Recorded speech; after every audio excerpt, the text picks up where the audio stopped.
Okay, just about the top question we always get asked: how much is it going to cost? The bottom line is, it depends how awkward you are. It depends how awkward your ex is. Look, if you come to an agreement with your ex, you don't even need to go to court at all. It's going to cost you zero. If you can't agree anything between yourselves, it's worth going to mediation. Now, mediation does cost, but it's still far cheaper than going to court. If you go to court, the application fee would typically be something like £232 if it's a C100 application. Don't quote me on that, they keep changing the fees. That'll be things like for contact, residence, that sort of stuff.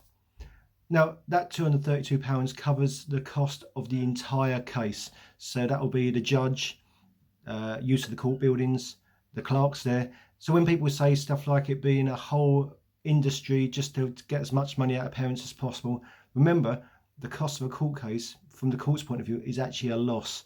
It costs a lot of money.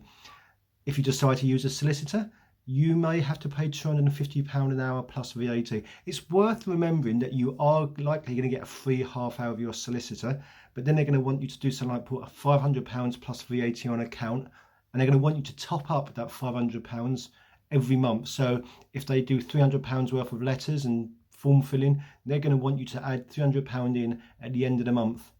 If it turns out that you've got a big court hearing coming up, say maybe a 2-day trial or 3-day trial, they're going to ask for money up front on that. Now do the math yourself.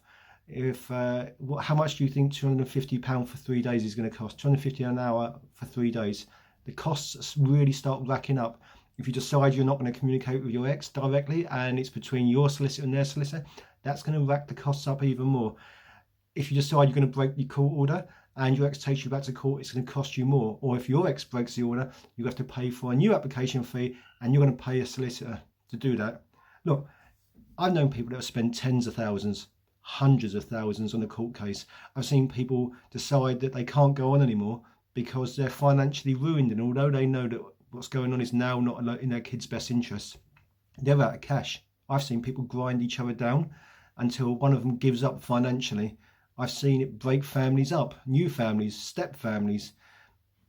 Look, the bottom line is this: if you want to avoid paying court fees, work something out with your ex. Now, I know you're going to say, but my ex is an awful person, and you may or may not be, may be right. I don't know the answer to that. But the bottom line is, the more you go to court, the more it's going to cost. So in answer to this question, you want a straight answer? It could cost as little as zero. It could cost as much as hundreds of thousands of pounds. Whether that is the case, whether you want to work things out amicably with your ex and avoid paying your solicitor's kids' school fees, that's great. If you want to go to court, it's going to cost you an arm and a leg if you let it. That's why I always get people to represent themselves. It's what I've been doing for 16 years. I hope this helps.